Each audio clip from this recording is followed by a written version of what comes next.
బిత్తిరి Satti skit పై దుమారం చెలరేగుతోంది. భగవద్గీతను అపహాస్యం చేశాడంటూ పలు హిందూ సంఘాల నేతలు బిత్తిరి సత్తిపై మండిపడుతున్నారు. హిందువని చెప్పుకుంటూ హిందువుల పవిత్ర గ్రంథాన్ని ఎలా అవమానిస్తారంటూ ఏపీకి చెందిన ముక్కా శ్రీనివాసరావు ప్రశ్నించారు. మరోవైపు హిందూ దేవుళ్లు గ్రంథాల జోలికి వెళితే తాట తీస్తామని హెచ్చరించారు. అలాగే ఈ ఘటనపై ప్రముఖ ఆధ్యాత్మికవేత్త రాధా మనోహర్ దాస్ స్పందించారు. బిత్తిరి సత్తి బహిరంగంగా తప్పు జరిగిందని, భగవద్గీతను మన పవిత్ర గ్రంథమని, దానిని ఎవరు కించపరిచినా పరిణామాలు తీవ్రంగా ఉంటాయని చెప్పాలన్నారు.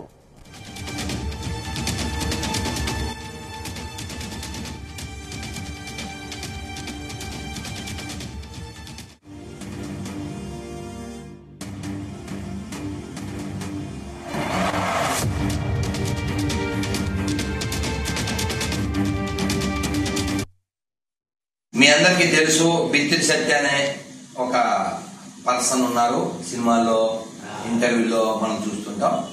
ఆయన మధ్య ఏదో మందు కొట్టి నోరు జారి భగవద్గీతని ఆయన కొంచెం కించపరచడం జరిగింది. అయితే వారికి ఉన్న అవగాహన లోపం కావచ్చు. ఆయన హిందువే, ఆయనకి భగవద్గీత శ్లోకాలు తెలుసని ఆయన చెప్పాడు. కాకపోతే ఆయన మన రాష్ట్రీయ వానర సేన కేశవ రెడ్డి గారికి ఫోన్ చేసినప్పుడు కొంచెం పెడసరగా మాట్లాడి తర్వాత మళ్ళీ క్షమాపణ చెబుతూ ఏదో వీడియో చేశారు. వారికి మా విజ్ఞప్తి ఏమిటంటే, మీరు హిందువే కాబట్టి ఒకసారి భగవద్గీత చదివి, మీకు ఎటువంటి బ్యాడ్ హ్యాబిట్స్ ఉండొచ్చు కానీ మీరు హిందువే, అది కూడా మీరు చెప్పుకున్నారు కాబట్టి మేము మీకు విజ్ఞప్తి చేసేది ఏంటంటే, చక్కగా మీడియా ముందుకు వచ్చి మీరు అందరికీ చెప్పండి, భగవద్గీత మన పవిత్ర గ్రంథం. ఖురాన్ మీద బిత్తిరి సత్తి మాట్లాడతాడా? బైబిల్ మీద బిత్తిరి సత్తి మాట్లాడతాడా? కదిరి కృష్ణ మాట్లాడతాడా? మాట్లాడితే ఏమవుద్దో ఆమెకు తెలుసు. అలా హిందువులు చేయగలిగితే వీళ్ళు కూడా మాట్లాడరు. కానీ నేనేమంటా అంటే, బిత్తిరి సత్తి జ్ఞానం ఉన్నవాడు, బిత్తిరి సత్తి అవచ్చు కానీ అంత పేరు మహేష్ ఏదో ఉంది.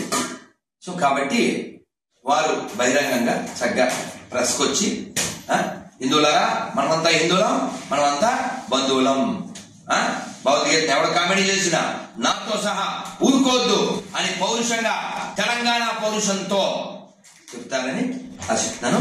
జై శ్రీరామ్. నిన్న మొన్న 2 రోజుల నుంచి చూస్తున్నాం.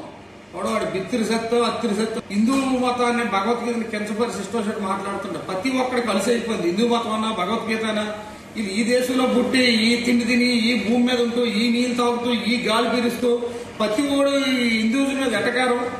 న్యాయ వ్యవస్థలోనే భగవద్గీత ప్రమాణం చేసే అంత గొప్ప ఇడిగిచ్చిన భగవద్గీతనే ఇది కించపరిచి ఏటేటో మాట్లాడుతున్న బిత్తిరి సత్యం. నాకు అర్థం కాదు. నువ్వు ఏదైనా కామెడీ చేసుకుంటే జనాల మీద చేసుకో, ఇంకో ఏదైనా ప్రకృతి మీద చేసుకో.